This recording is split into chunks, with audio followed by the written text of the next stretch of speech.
ঈদের তৃতীয় দিনেও ছুটি কাটাতে ঢাকা ছেড়েছেন অনেকেই, আর ঢাকা ফিরছেনও বহু মানুষ। রাজধানীর সায়দাবাদ বাস টার্মিনালে আছেন সহকর্মী মিল্টন আনোয়ার। সরাসরি যুক্ত হব তার সঙ্গে।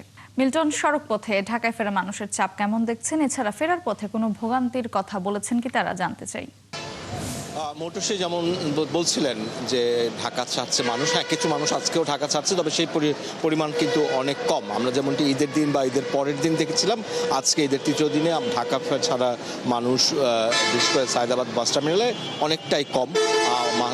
এই টার্মিনাল অনেকটাই ফাঁকা, এবং আমরা বাসের যারা চালক এবং বাসের যারা কর্তৃপক্ষ আছে তাদের সঙ্গে কথা বলেছি, তারা বলছেন যে আজকে অনেক কম যাত্রী তাদের, এবং ফলে যেটা হচ্ছে তারা মনে করছেন যে ঢাকায় ফেরারও যে চাপটা তৈরি হবে, কারণ আগামীকাল থেকে যে সরকারি অফিস খোলা থাকবে, অনেক কৃষকের অফিসও খোলা, এবং দুই দিন অফিস চলার পর আবার 3 দিনের একটা বন্ধ আছে। তো বাস মালিকরা বলছেন যে এই যে ফেরার যে চাপটি সেটি শুরু হবে আসলে আগামীকাল সকালে, কারণ আজকে রাতে অনেকে বাসে উঠবেন, কারণ যতটা সম্ভব প্রিয়জনের সঙ্গে আনন্দ ভাগাভাগি করে থাকা যায় সেই জায়গার চিন্তা থেকে অনেকে আজকে মধ্যরাতে বা রাতে বাসে উঠবেন, যারা সকালবেলা শহরে নামবেন এবং তারপর তারা তাদের কর্মস্থলে যোগ দেবেন।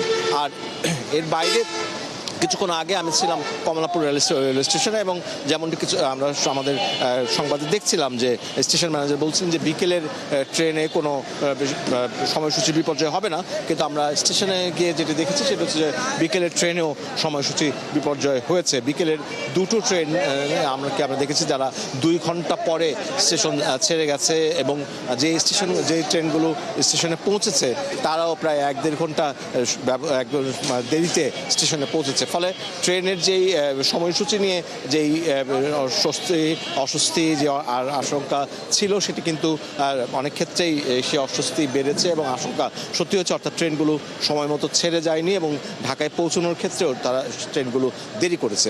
আর আমরা এখন যেই বাসে দেখছি যে বাসে যেই পরিমাণ যাত্রী আসলে ঢাকা ছাড়ার কথা বা এখানে যাওয়ার সেই পরিমাণ যাত্রী কিন্তু আসলে এখন ছাড়ছে না। এখন বাসের যাত্রী সংখ্যা অনেকটাই কম। মৌটুসী। ধন্যবাদ মিল্টন আপনাকে। দর্শক, সায়দাবাদ বাস টার্মিনাল থেকে যুক্ত ছিলেন সহকর্মী মিল্টন আনোয়ার।